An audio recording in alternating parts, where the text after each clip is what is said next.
Sideline sports on my mind. Rob Browne calling game time. Highlight shine. Executive mind. Brendan Martin keeping Rob in line. Like, subscribe, share it, tell everyone. Sideline sports, y'all come back real soon. Same place, same time, same tune.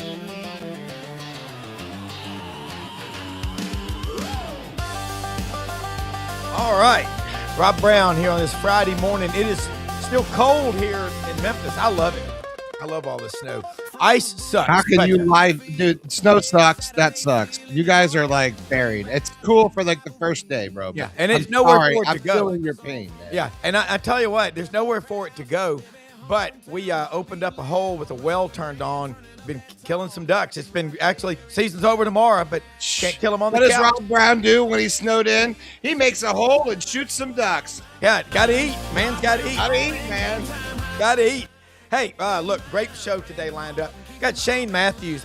I love him. I was on his show yesterday. He is 3 or 4 plays ahead of what's happening in the game, just like his coach Steve Spurrier, proud native son of the Delta Cleveland, Mississippi. Genius. Yeah, he does, and we're going to talk about that. That would be great. And I think Shane lived in Chicago with the Bears when he played there, so this is no big deal to him coming off the lake. Do us a favor. Take a picture with your cell phone of the QR codes, Twitter, Facebook, and YouTube. Brendan he is streaming this live on 8 channels while we're doing the show. And then share, like, and subscribe. All of you that know me, that know Audrey, that know Brendan, that know us all, that know Shane, Frank, Doug Dean, share it. Rob, like it. That know everybody, that know Shane, that know Frank, that know the entire panel of guests. Yeah. And Rob has a hard time introing everybody. I guarantee you, love him so much. Frank and Shane both have kids that remember when they're older now, but when SpongeBob did that stupid episode, I know a guy who knows a guy who knows a guy. I thought I was going to kick the TV in. Shane, how are you this morning? I'm good, guys. How y'all doing? Good. Frank Duffy up in Frank, where are you? You look like you're going duck hunting. I'm on the banks of the Tchefuncte River in Madisonville, Louisiana with Bengal 1. All right. Beautiful out here, a little chilly. It is. Shane, loved being on your show yesterday and talking about what's going on in college football. You are color analyst on the Florida Network. You spent 14 years in the NFL. What you're seeing happening in college football now, I've never seen it where the quarterback is a bigger deal than he is now. And if you miss on quarterback like Hugh Freeze did 3 straight years, it cost you your job. Again, talk to us right now about the state of quarterback play, SEC football, your thoughts on John Summerall, and just take the ball and run with it. Well, quarterback's the most important position in all the sports. If you ain't got one, you ain't got much of a chance. Yeah. It doesn't matter what level of football you play at. You got to have a trigger man that knows what he's doing and can produce. In today's world, it's crazy, right? The amount of money these kids they're making more than professional quarterbacks are making in college football. And I have no problem with kids getting paid. I have a problem with the way it's going about. When NIL hit several years ago, I absolutely hated it because I knew it would not be for name, image, and likeness, for autographs or commercials or jersey sales. It's just pay for play. Whoever has the biggest checkbook is going to get the player that they want. I have a problem with that. I have a problem with the transfer portal. I don't have a problem with people transferring, a one-time free transfer, because kids want to play. And sometimes you're buried on a depth chart on some roster. You may not get a lot of opportunities to get out and perform in a game. So if you transfer to another school, you may become a starter or a backup and get to play. But just transferring year to year is just nonsense to me. Maybe I'm just old school, a guy that's loyal to his school. But these kids that are playing 6 or 7 years of college football and at 6 or 7 different schools, I sit there and go, okay, first of all, academics, when's the last time you heard of a kid being suspended because his GPA or he missed class? That ain't happening. They're not student athletes anymore. Let's take the student part out of it. Yeah. Some may get their degree, but my whole thing is Rob, if you play for 6 different schools, what diploma are you going to have in that office you got right there? Yeah. Where are you going to take your kids for homecoming? You have to just flip a coin each year and say, okay, we're going to go to this school for homecoming this week. So that's where I stand. I know I'm old school. I don't have a problem with kids getting paid, but just pay for play just makes no sense to me. Shane, I'm going to agree with you because I'm your generation. So is Frank. You're the right school. You told us a few weeks ago, you were on the show, about your time at Florida. You were buried on the depth chart. You didn't dress out your first 2 years. How many of these kids today would stick to it and stay with you? 14 years, Frank, in the NFL as a quarterback. I mean, there's only 64 of those. There's 32 starters. There's 32 backups, 64 in the world. Talk about grit and tenacity. The message that you just gave is exactly what people need to be hearing. And I can tell you, you've got an audience of people that agree with you. I got, 4 kids, 2 boys, 2 girls. And if they're not financially literate, and Frank, you know this, and you do too, Shane, how are they going to make it? And TJ Finley, I admire his tenacity, but at some point, you can't stay in college forever. Shane, before we go to Frank, I got another question for you. Have you had a chance to sit down and talk with John Summerall yet? I want your thoughts and opinions on him because you're a grit and grind player. That's your career. That's the story of your life. I love it. I honestly have not met John yet. I haven't met anybody on the new staff because, they kind of came in. He had a unique situation because he was still coaching at Tulane, doing 2 jobs at once, and now recruiting. My plan is to go over to the facility next week, introduce myself to a lot of them, get to know them. I do have a buddy who's in the building as I don't even know what his title is, analyst maybe. He texts me and he says, "You're going to love this crew." And from what I've seen and heard, they're just normal dudes, man, that love college football and they want to win. And I like everything I've seen from John Summerall. He's walking into a tough situation, but what I love about him so far is, he doesn't have a lot of coach speak in there. He expects to win right away, as I do. I mean, they kept the core guys we needed to keep. He went out and filled in the spots that they needed. It's going to come down to quarterback play. We're going to have a little quarterback battle in the spring.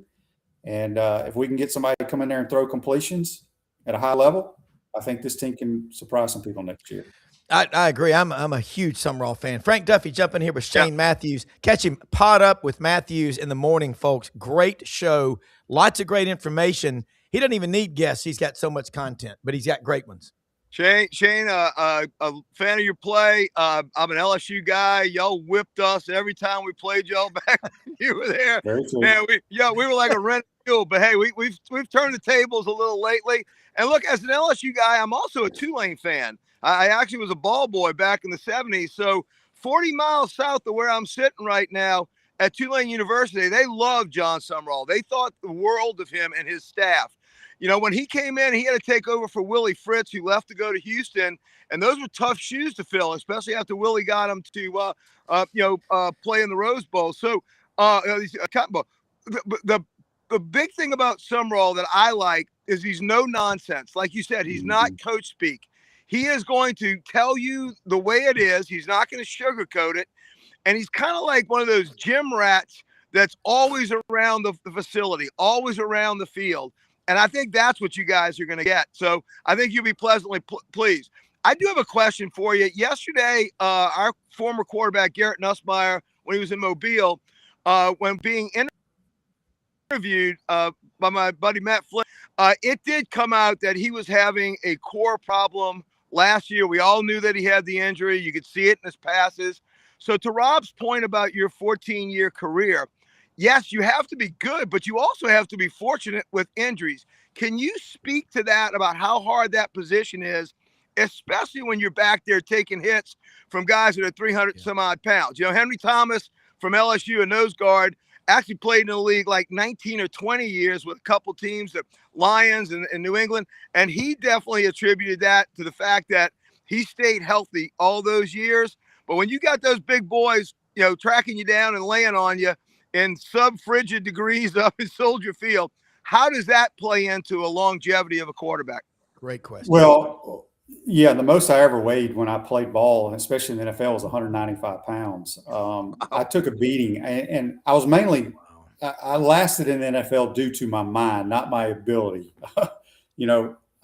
Being a backup, you don't get a whole lot of reps, if any reps at all.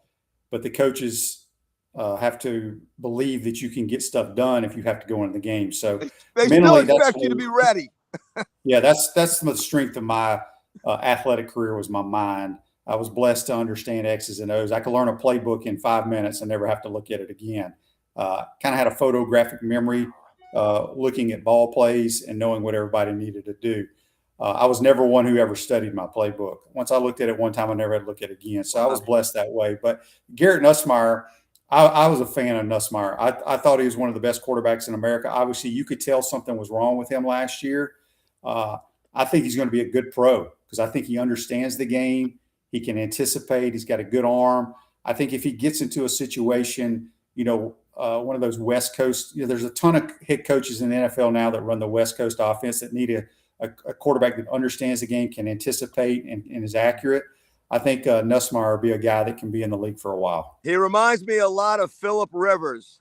He's got the arm to deliver it anywhere, but he really is a manager, especially since he got better after his sophomore year with ball control. His junior year looked great. I was shocked, and we all knew that had to be an injury because there was no way he was going to digress that much. But they said he had the best day yesterday throwing of all the quarterbacks. Yeah, I do. I mean, the dude, his junior year, threw for over 4,000 yards in the Southeastern Conference. You know what you're doing. And so you could tell something was wrong with him last year. And I think he'll be a good pro. Shane, looking at the SEC play, again, we go back to quarterback. Nussmeier, he was injured. I don't know if it was an oblique or injury or whatever it was. The backup quarterback. Now, because of the portal and NIL, these kids don't stick around. I mean, Darian Mensah tried to put the you-know-what to Duke halfway into a 2-year NIL contract. They reached a settlement. But you and I and Frank all know what a contract really is. Why aren't they enforcing? Why would anybody with gray matter between their ears sign off on a contract with an 18, 19-year-old kid that would allow them to be royally you-know-whatted? Yeah, this whole signing these contracts and getting out of them, I mean, hell, let's be honest. LSU got some of those Ole Miss players out of their contracts. Yeah. It's crazy. Yeah. It is absolutely crazy what's going on. They need some rules and regulations. Again, I don't have a problem with kids getting paid, but just pay for play and going to the highest bidder just makes no sense to me at all. Yeah, and it doesn't. When you're up in the broadcast booth on Saturdays now with the Gator Football Network, and Steve Spurrier, Jim Tunney, who was called the Dean of NFL Referees. We had him on the show half a dozen times. He died a year ago, December 12th, I believe. Amazing. He said Tom Landry was like that 3 or 4 plays ahead. Steve Spurrier, you're the same thing. You were Coach Spurrier's first quarterback those first 3 years at Florida. You talk about photographic memory, savant-like status to be able to look at a playbook one time. Every NFL guy we talk to, they all say coming from college to the pros, you'd get home from practice in your apartment because, you're a rookie, and the fax machine would just start loading up with 50 or 60 pages of stuff. Do you remember those days? I mean, how did you handle it? Because you don't get stressed about anything. You are cool hand Luke. I mean, I think it's impressive because if I'm a player and I see my coach like that, I'm going to be chill. Well, I do remember when I didn't get drafted. I was supposed to be drafted in like the 3rd round, but I guess my size coming out my senior year, I was 6'3", 180. So I signed a free agent contract with the Bears. And I remember the first time they gave me that big ass playbook, I was like, whoa, but I don't know if it was the right way to do it, but everybody has the same pass plays. Some people think Steve Spurrier or Bill Belichick or Kyle Shanahan or Sean McVay have these special pass plays. Everybody has the same stuff. It's just they got to know when to call it and how to teach it and all that kind of stuff. But so what I did was when I got that playbook, I would take the Florida terminology so I could understand what the terminology of the Bears was. Yeah. That's how I did it pretty much at because I played it for 6 teams in 14 years. 7 of my 14 were in Chicago, 2 different head coaches. But anytime I went to a new team, I always went back to my college Steve Spurrier playbook in my mind and said, okay, this is what he called it. So that's how I memorized it. I love the way that's a great way to break it down, because otherwise it could probably be complicated, like taking a drink of water from a fire hydrant. Well, it's crazy. I mean, there's one in a lot of the West Coast teams. I don't know if they still do it in today's world, because I only had a few years of playing with the earpiece, in your helmet. My first few years in the league, you had to learn signals and all this crap. It was crazy, but the West Coast plays can be very long, like stem to east, right, zing, a, scat, 322, y, stick. Okay. All that right there is throw a 5-yard little stick route to the tight end. So that was the beauty about Coach Spurrier. He made things it was a very complex offense, but it was very simple to learn because the way he taught it. So that's kind of how my brain worked whenever I had to try to learn other systems. Yeah, Frank? It might have been simple, but you guys racked up some damn yards. I can tell you that. I'll bet today you can still hear Coach Spurrier in your ear. Well, I do a podcast with him during football season once a week, and we have a good time with it. But, he made it simple. He taught it very well, and his goal was to go try to score as many points on any given Saturday. I asked you a question back in the fall one time when you were on. What, quarterbacks going on the road, DJ Lagway at the time, Florida was playing at Texas A&M. What would Coach Spurrier say to you before you went out there? And I remember it kind of like, let's go out and have fun. Let's throw the ball around. Just, stay focused. I mean, not a whole lot going on there. I think less is more. Yeah, I mean, his philosophy was, especially road games, we played with the swagger of our coach. You loved Steve Spurrier if he was your coach, but the opposing SEC people hated him. I loved him. He's just a good old dude, man. But we had the best feeling in the world in the Southeastern Conference is when you go on the road and it's about 2 minutes left in the third quarter and you can start seeing the home team filing out of the stadium. And then when it's the middle of the fourth quarter or late, the only people sitting in the stadium are the Gator band and the Gator fans. And that's what we loved to do back in the 90s. It happened a lot, but that was kind of our goal. Let's go out and have fun and try to score as many points as we can. Yeah. Well, I mean, it changed college football forever. The next question, Shane, now you can't keep a backup. You can't keep them very long. I mean, kids are Deuce Knight, at Auburn, he comes in against Mercer. Talk about what you saw this past year in the SEC. Who are some of the guys that you think are kind of off the radar, not yet talked about, that are going to be pretty big against any opponent that the Gators played, as well as players on the Gator team? Well, we're going to have a quarterback battle in the spring between Aaron Philo, the transfer from Georgia Tech, which I've heard great things about him from a lot of Georgia high school coaches that I know. He's the all-time leading passer, and that's in the history of Georgia football. And then we have a kid named Tramel Jones who played a little bit last year, was our backup as a true freshman. Boy, he is fundamentally sound and can throw the football. I mean, just a nice catchable ball, knows where to go with it. And then we have an incoming true freshman already enrolled who's the all-time leading passer in the state of Florida, Will Griffin. He has an opportunity. So it's going to be interesting to see that quarterback battle throughout the year. But when you look at the SEC, my favorite player this year was Trinidad Chambliss. I absolutely love the underdog story because maybe I was an underdog. But it just goes to show you there's so many good players around America at every level. They just need an opportunity. And Trinidad went to Ole Miss just to get paid, basically, to be a backup, and then has to play due to injury. And he is so fundamentally sound. He is a great release, quick release. He's got great feet and just knows how to run an offense. Anytime you hear me talk about quarterback play, I don't care about how hard you throw a ball, how far you throw it, how big your hands are. None of that, because none of it has anything to do with quarterback. It's, do you understand what you're trying to do offensively? Are you fundamentally sound? Can you anticipate? Can you throw the ball accurately? Those are the quarterbacks I like. That's why I love Trinidad Chambliss. And Shane, he had spatial awareness on the field. He really had almost like a sixth sense of when to tuck it and when to dump it off. I mean, for a guy that came from Division II, that's amazing, right? That type of poise and stature being on the SEC stage was very impressive for somebody that just stepped up as again, the number 2 guy. I do have one question for you. Just take it off a little bit for what you're doing now. I'm blessed to be able to do announcing in spring training baseball, Major League down in Florida, coming up next month.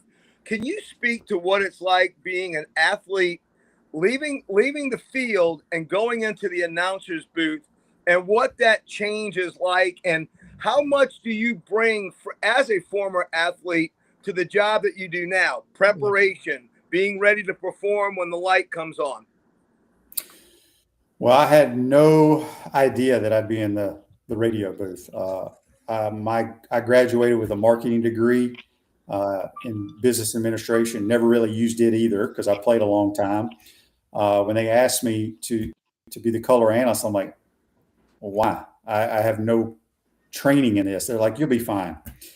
So my first game was at Kentucky when Mick Hubert, who's now retired for us, our new play-by-play guy, Sean Kelly, who was with the Pelicans and did some work with Tulane back in the day.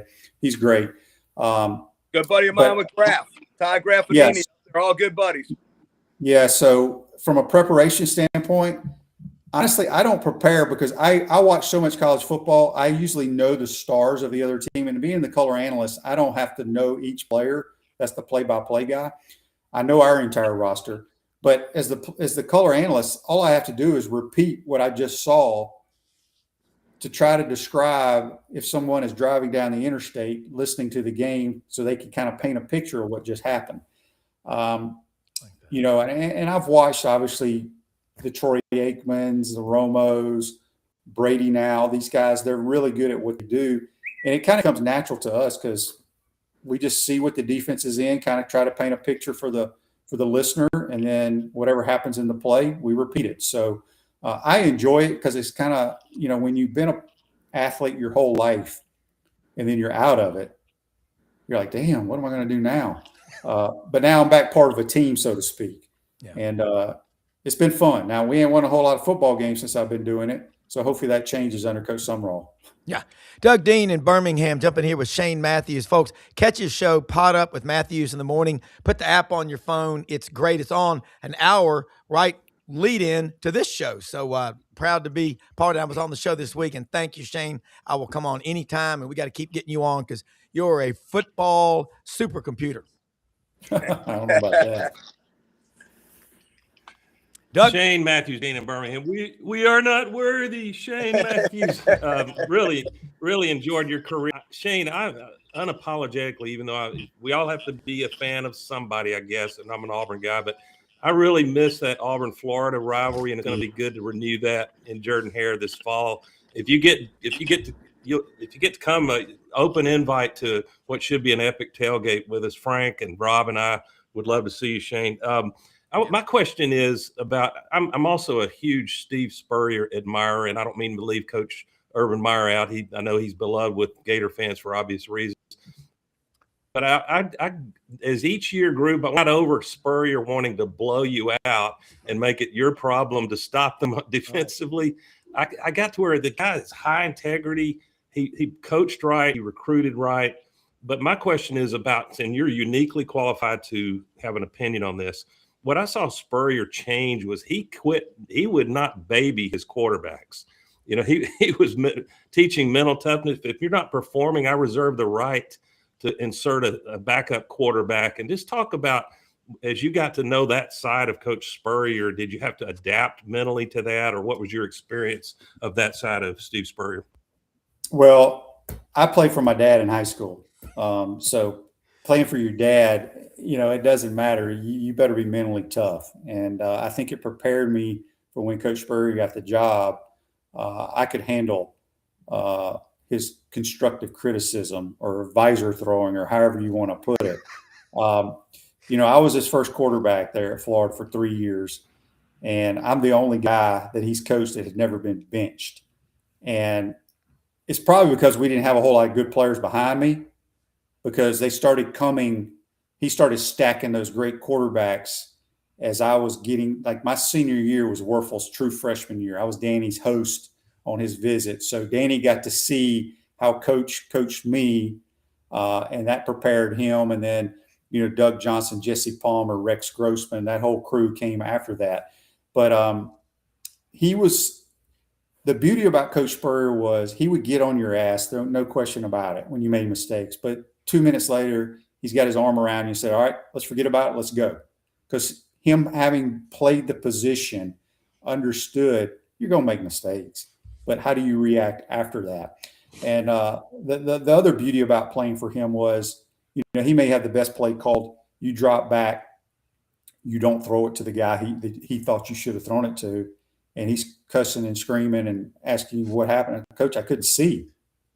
The 3 technique was coming right at me. He's like, oh, okay, well, we got to block them up better. A lot of coaches have never been in that pocket where you got to make that decision in 1 or 2 seconds with 300-pounders coming at you. And sometimes your vision ain't there. He understood that. But I wouldn't be where I am today if it wasn't for Coach Spurrier. I think you don't give yourself enough credit. That 91 season, you 7-0 in the SEC champions. You were doing something right, Shane. Yeah. Well, we had some good teams. And, Coach Spurrier will tell you that when he came to Florida in 1990, I think the defense was ranked 5th or 6th, maybe in America. We had dudes over there. We just had no offense. And, he changed college football with the forward pass for the most part, especially the Southeastern Conference. It was 3 yards in a cloud of dust. So people had trouble when we went 4 or 5 wides.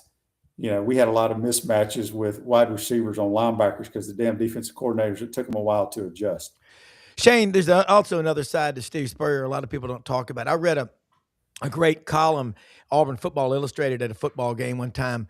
David Housel, Auburn's legendary longtime SID and my friend, said, you hear all this about Steve Spurrier, the evil genius and all, but the thing he did off the field for his friend Pat Sullivan, rest his soul, my childhood hero, and I still got his number 7 jersey he autographed for me as a kid.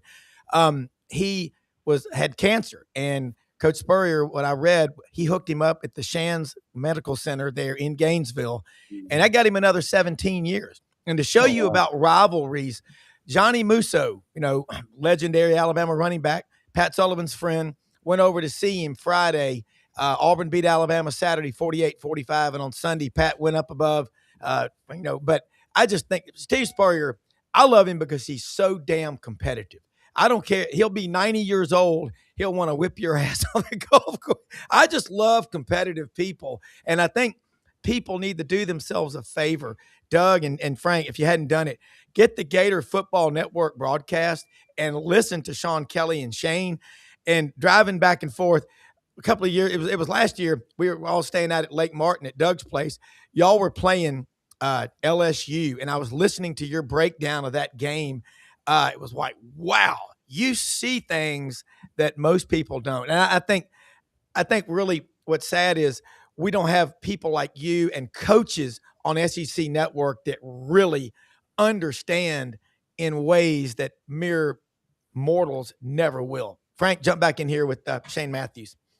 Well, I think that's because of that quarterback's eye, that quarterback's mind. The reason that you said you were so long in the NFL is the fact that you did it cerebrally. Well, that comes across when you're painting that picture.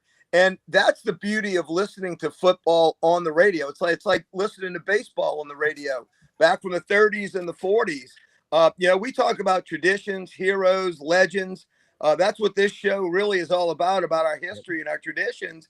And I think the radio and that listening to your team on the road was like me as a kid listening to John Ferguson, WWL, voice of the Tigers, crackling across all of the Southeast. If you were an LSU fan, whether you were in a rice field or sitting in the Monteleone Hotel, that's what you were listening to. And I think that comes across, Shane, in the home broadcasts on radio, and that's to Rob's point. So let me ask you this. For Florida, obviously it's been tough times. What are you looking for Summerall and his staff? What are, let's say, the first 3 things when you guys get to spring practice? What are the 3 things that he's going to have to do first to try and get it back on the track from Billy Napier and what you guys have gone through the last 4 years? What are those 3 things that's going to put Florida football back to being Florida football? Great. Well, that's a great question. I think the biggest thing, I think players feed off their coach, and we play with the swagger of Steve Spurrier. I think John Summerall has a kind of a swagger. I mean, he's young, but every year he's been the head coach, he's played for his conference championship, right? So he's doing something right. I don't think the roster is anywhere near what it's going to be in the next couple of years. I know he wishes he had that other portal that they've had in the past, but it's not going to be there, that portal opening. But the biggest thing for Florida fans, and it's because of Coach Spurrier, we have to be good on offense. We have to have a fun style of offense. And I think Buster Faulkner being the OC that he hired, I think that was the best hire he's made. And I'm sure that, Phil Troutwine, the O-line coach who played at Florida, been at Penn State, he's great as well. And taking nothing away from the other hires. But people that cheer on the Gators, they want to see offense. And that doesn't mean you have to score 60 points, but they want to see the ball in the air when it needs to be in the air. And but what I do think, what I'm excited about is the feeling I get from John Summerall, we're going to be a physical football team, meaning the line of scrimmage. We brought in, Buster and a bunch of his assistants from Georgia Tech. We brought in some transfer O-linemen from Georgia Tech. And you look at Georgia Tech the last 2 years that have played the Georgia Bulldogs, they've been just as physical on the line of scrimmage as Georgia. So I think that's very important for us. The schedule gets a little bit easier, so to speak, for the Gators this year. I mean, you never know what these teams look like on paper, but I'm one of these that, and Kirk Cignetti's at fault here, we can win next year. I'm not saying win the national title, but it would be nice going into that Georgia game near Halloween, being relevant again and being in the conversation of being in the 12-team playoff. I think that's really important. Before I go to Doug, I want to see a comment here from my friend Chef Roger Watson from Manchester, England. Huge Ole Miss fan, lives up in Indianapolis now, works for an Indiana guy. Indiana going 32-0, but he is a huge Ole Miss fan. I know your mom and dad went to Ole Miss. I like Michael Jordan's comment, the pride of Cleveland, Mississippi, Shane Matthews. And, your dad, like John Hartwell said, wore the white socks and the black high tops, played at Ole Miss. You grew up pulling for the Rebels. Now you're a Gator. Folks, thank you so much for watching.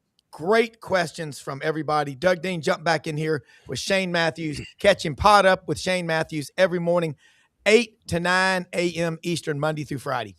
Shane, I'm going to, for grins, I'm going to make you the GM for Coach Summerall. And by the way, Auburn was hot after Coach Summerall. I think y'all got a great guy. And Auburn fans, as it turns out, are not unhappy with Alex Golesh with what he was able to do at USF. But time will tell over several years who the next power in the SEC and other conferences are. My question, making you GM, and you've seen roster management in the NFL, and my opinion is that that's more similar to college football now than the last, prior to NIL. But would you? I know you go after the players you believe can immediately impact production, but that's a hard bet to make on a high school senior coming into your program, even if they're a 5-star that somebody sitting in mom's basement looked at video and decided they're a 5-star, and it doesn't always, there's a high fail rate with that. So what blend, because you're sitting there with all the resources right in the state, the talent-rich state of Florida, you can pick off players in Georgia and elsewhere. You've got the brand, you've got the winning tradition. How would you blend a foundation each year of high school talent that you're going to spend some NIL money on, you're going to burn into your war chest by, I don't know, 10 or 15 million, versus the Indiana way, going out and finding these older guys that you've seen play? What does that mix look like for the Gators? Well, that's a great question. I think in today's world, you need a mix of both. I still think high school recruiting is what your main portion of your team needs to be made up of.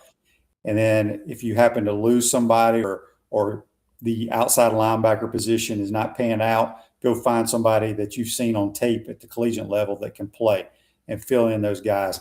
When it comes to evaluating, I agree 100%. You never know. This is what drives me crazy, is the amount of money being paid to the kid that has not played a college down yet. You do not know how that guy's going to respond playing college football. It's the same way I've seen it for many, many years at the quarterback position. So many coaches and general managers and front office people in the NFL, they think because a guy's 6'4", 250, can throw it 75, 80 yards, throw it through a wall, his hand size is this, he can run that, they can teach him how to play quarterback. Watch the tape. That's going to tell you if you can play or not. Not what he looks like on air. And so that's the beauty of what I love about what John Summerall has done. Yeah. Okay. Our fan base, because on my show, and I'm sure it's like y'all's show and all over Twitter, when he hired Buster Faulkner, boy, our fan base went nuts. They loved it. He was the offensive coordinator of the year or whatever award that is. Yep. But as soon as he brought in Aaron Philo, they were losing their mind. I'm like, you just trust this coach. Just because this guy's not a 5-star being paid $10 million and can run a 4.3 and can, whatever. The kid can throw completions.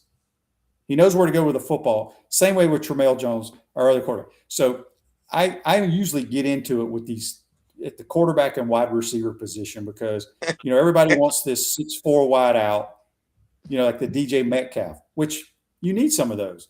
But a good receiving core, your good receiving room should resemble like a basketball team, right? You got some 5'9" shifty guys, you got some 6 foot guys, and you may have 1 6'2" or 1 6'3" receiver. So, but it blows my mind how some of these, and I think some front office people do a great job, but the damn measurables don't tell you if you can play football or not.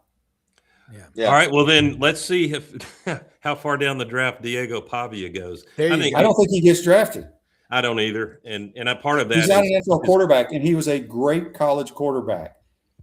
But you can tell if a guy can play at the next level. And again, it's just like Tim Tebow. I think Tim is the greatest, maybe him or Herschel Walker, debatable, greatest college football player, right? Tim was a great Gator, won the Heisman, won 2 national titles. And people were worried about him being a pro. Who cares if he's a great pro? Right. He was a damn good, one of the greatest college. If you're a Gator fan, that's all you care about. Don't worry about what that guy does at the next level, because I didn't think Tim would be a great NFL guy because he was not a great thrower. To be a good quarterback in that National Football League, you got to be an elite thrower of the football. And Diego Pavia, in my opinion, was a great college player at New Mexico State and at Vanderbilt. I don't think he has a chance to play in the NFL. I agree. Shane Johnny Manziel. Yeah, his 5'9" is a big reason for it. Yeah, I mean, Kyler Murray's 5'7.5", 5'8", but he can run like a. He's an elite athlete. The dude could be playing for the Oakland A's or somebody right now. Yeah, baseball. Exactly. He can throw Drew Brees was small, but he could hit a friggin' gnat from 60 yards. I mean, I don't worry about size. I worry about, can you throw that ball?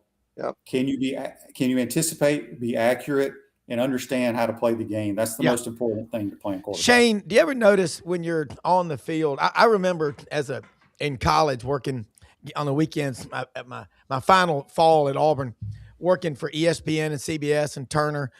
I remember being down on the field, standing in 1987, Emmitt Smith's freshman year. I was standing there holding about 300 feet of cable around my arm, and I'd make $100 a day. I'm standing next to Emmitt Smith, and I see him. Auburn won that game, I think 28-9, whatever. But it was eerily quiet on the sidelines. Talk to that. These road environments, I mean, the swamp, Auburn fans have PTSD like everybody else does. That place is Heartbreak City, like the O-Dome. Auburn won for the first time there in 30 years, but there's an eerie quiet on the sidelines, isn't there, in a game? It is. I think – I have people ask me all the time, what was like playing in this stadium or that stadium, the crowd noise. Look, it's loud, but you're thinking about your assignments and what you have to do as a player, but you really don't hear anything.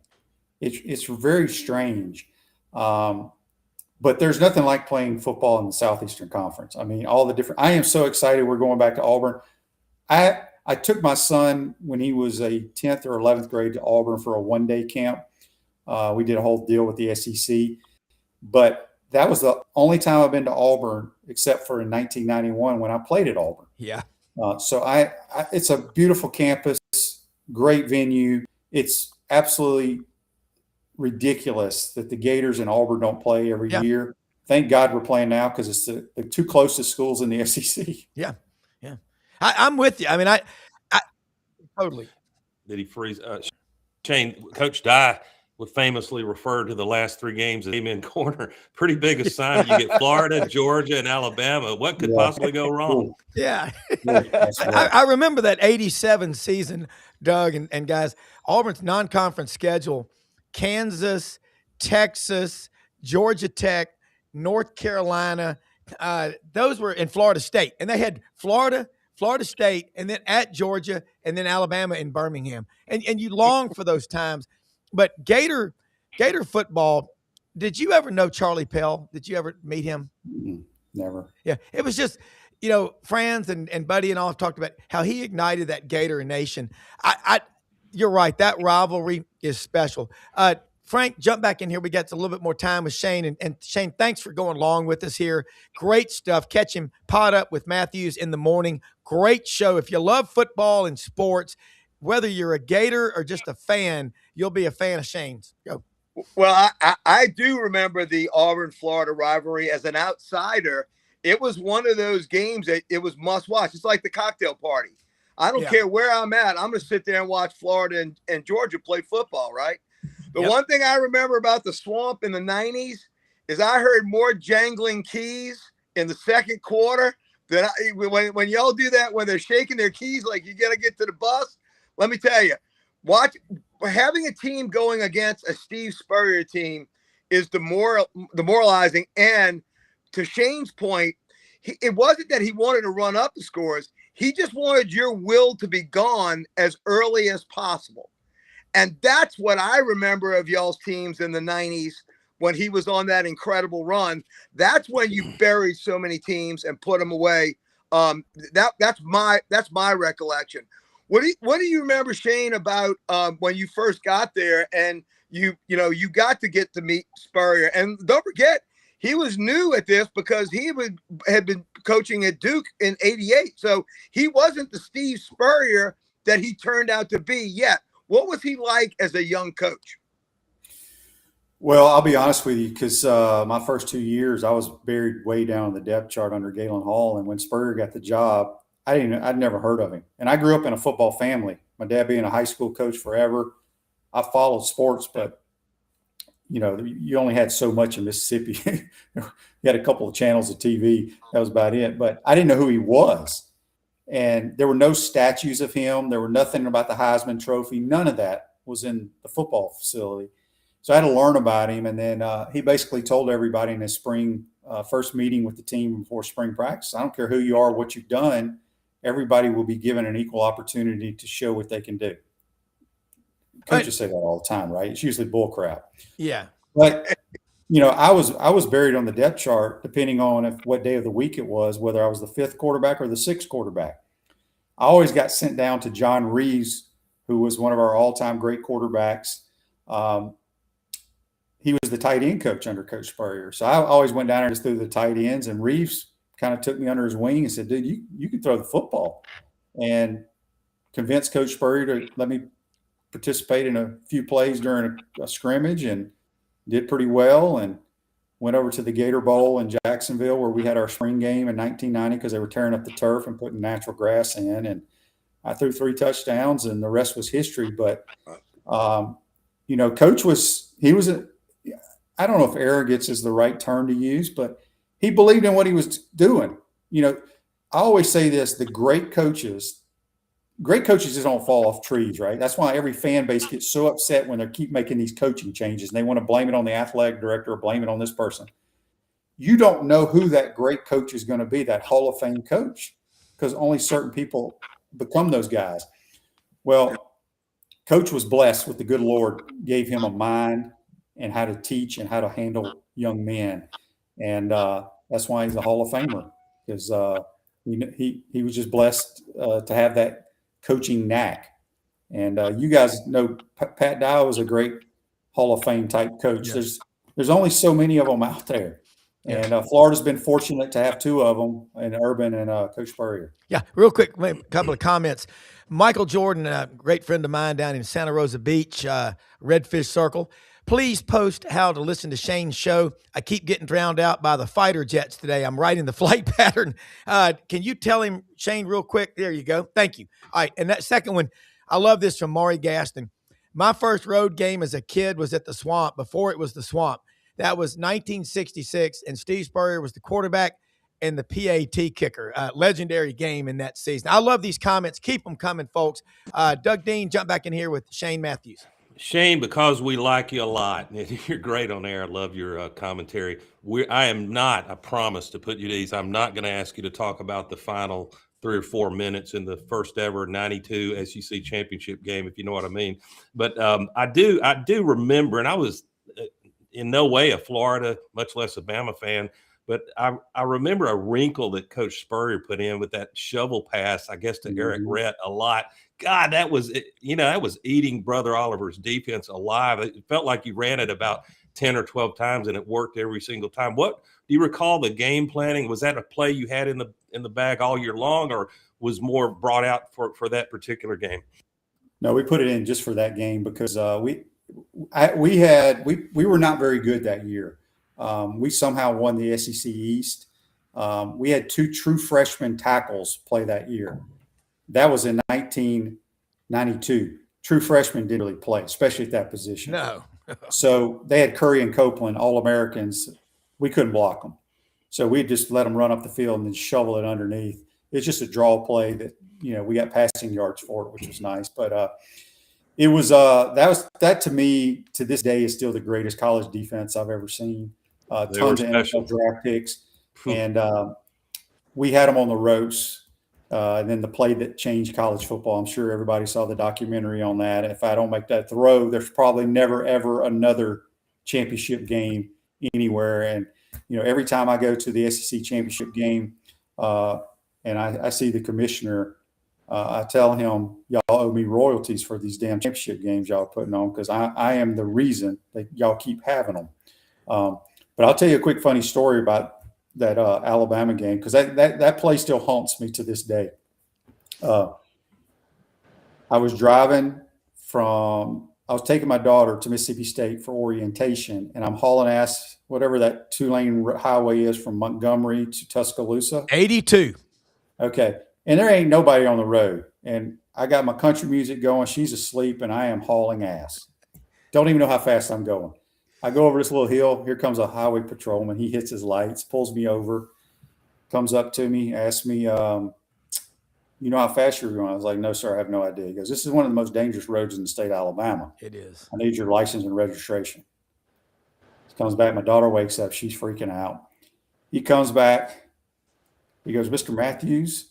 Now, Shane's my middle name, so it's not even on my license. He goes, Mr. Matthews, what are you doing here in the state of Alabama? I said, sir, taking my daughter to orientation. He goes, you're taking her to Alabama? I was like, no, sir, we're going to Mississippi State. He goes, well, you had a hell of a career. We appreciate that interception. Slow down. So I roll the window up. I go, roll Tide.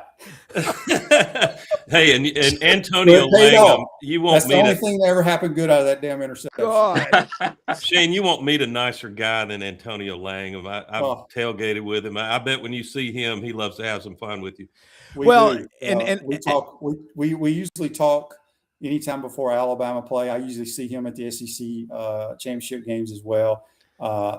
I got to know Langham and George Teague and those guys. I still give them crap all the time. Still waiting on my Alabama national championship ring. Y'all owe me. Yeah. Hey, let me say, Shane, stay with us if you can. I've got Brad Bellamy, one of our sponsors, LandersFordMemphis.com. It's going to say a little something. I know you got a question or two for Shane out of what's going on in Memphis. But how's business right now with all the snow and ice? I got an F-150. It's the only way to go. You can get them where?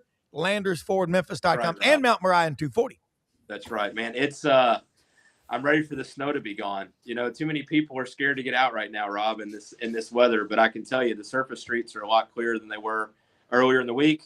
I think the biggest thing now is people getting out of their neighborhoods. But, we've offered out there, somebody comes and buys a new car or truck, used car or truck, we're going to give them a television. So any of your listeners want to come out today, tomorrow, when they're gone, they're gone. But we got a few 65-inch TVs left from Black Friday. And, we still got great programs from Ford. We just need people to understand that, your vehicle might suck in the snow, but our vehicle might be perfect for you. And so we will come pick you up. We will drive whatever we need to drive out to your house, bring you up here. If you're not comfortable driving, we'll drive it for you. But, we're open. We'll be open tomorrow. We're open today, normal business hours. Parts and service is open. If you've been calling other shops and they say we can't get you in because we're backed up, guys, we got capacity right now. So, let us know how we can help. We got the finest parts and service team in the entire area. So come on out and see us. Great to be on with you on another snowy, cold day here in beautiful Collierville, Tennessee, Rob. Absolutely. And Brad, Shane, we've been going around the SEC, what's going on in the league right now. Shane, Brad's a big Alabama fan, big Memphis fan, whatever. But, I think the coolest thing that we've learned today is about the quarterback position, about what Shane said about the measurables. Just watch the tape. And I know you've got questions for Shane, so let's keep rolling on this Friday. It's cold. I sent Audrey to work today in my F-150. Only way to go because she's got to drive to Jonesboro. Actually, I know Brennan's been talking about a Bronco for a while. There's nothing better than a Bronco in this snow. I mean, my wife's Bronco has been amazing. That slush that we had yesterday afternoon from all that stuff melting didn't cause a problem.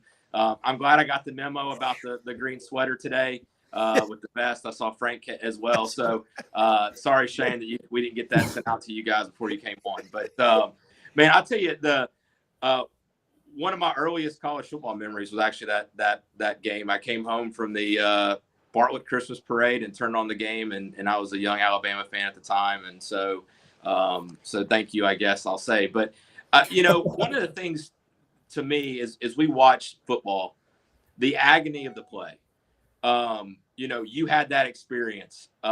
We've seen so many other quarterbacks. The latest national championship game with Carson Beck and throwing that pick at the end of the game. Do you have any stories or moments where you've reached out to any of these guys after the fact and said, hey, been there, had that experience, here's how I overcame it. Here's what that did for me. Because one of the things I believe is that God will take our suffering that we go through at times, and there are things that happen in our lives and moments that happen that can become great because of the stuff we went through. Do you have any stories or moments where you kind of had that passed on the torch and talking to somebody and like getting them through a moment or anything like that you could share? Well, recently it just happened last year in that 92 season when we played Alabama. As I said, we were not a very good team playing two true freshmen. And we played week 3 in Starkville against Mississippi State. We couldn't block them. We couldn't stop them. We got clobbered. I threw 5 interceptions in that game. Well, I'm doing the radio last year. Gator playing LSU. DJ Lagway throws 5 interceptions at Tiger Stadium. And I know how that feels, right? Sometimes you're like, why doesn't the coach take him out after X amount of interceptions, just to save the kid? So I talked to him briefly after the game and just said, look, man, I was kind of making a joke about it. Look, I've been there. I've done that. Just come back next week.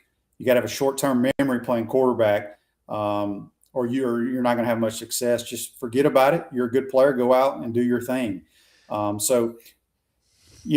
Until you're in that position, you really don't know how to react. But going back to the Alabama interception, that interception still haunts me to this day. I have a hard time watching the actual play because I played quarterback my whole life. Pop Warner, whatever it was called back in Mississippi in those days, tackle football, junior high, high school, college, and the pros. I threw a lot of interceptions. You're going to throw interceptions. That is the only interception I threw in my entire career that was run back for a touchdown. Wow. Either I made the tackle or a teammate did. Yeah.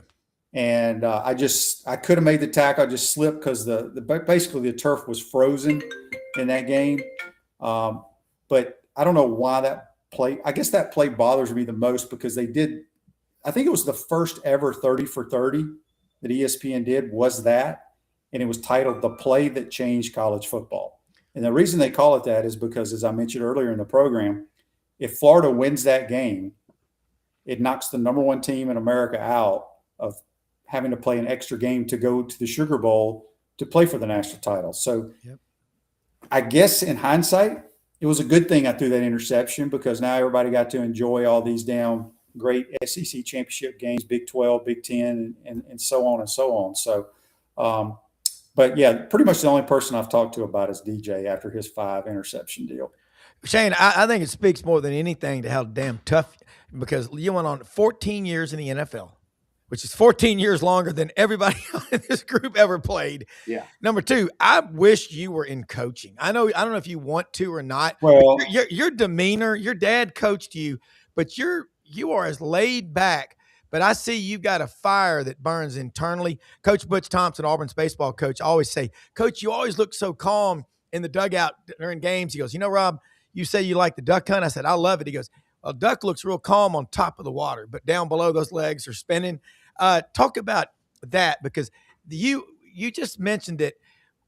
I just think your mental toughness is why you're so damn good. And when you are a color analyst on the radio, you empathize with these people, but you also say that doesn't define you for the rest of your life. It's just one picture in a whole photo album called life.